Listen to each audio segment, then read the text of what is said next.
ஓம் நம சிவாய. என் உயிர் இருக்கும் வரை உங்களை வணங்குவேன் சிவபெருமானே. அருணா, நீ தினம் பூஜை பண்ற உன்னை காப்பாத்துவாரா? நம்பிக்கை இருந்தா அவர் கண்டிப்பா வருவார். இந்த கோயில் இன்று நாசமா போகும். சிவபெருமானே, உங்கள் ஆலயத்தை காப்பாற்றுங்கள்.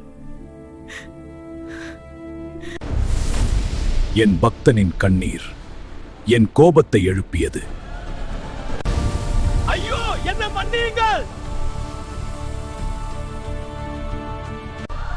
தீமை செய்தவன் தன் தவறை உணர வேண்டும்.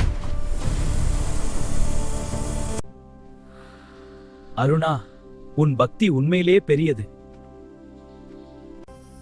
உண்மையான பக்தி இருந்தால் நான் எப்போதும் அருகில் இருப்பேன். நன்றி சிவபெருமானே, என் உயிர் இருக்கும் வரை உங்களை மறக்க மாட்டேன்.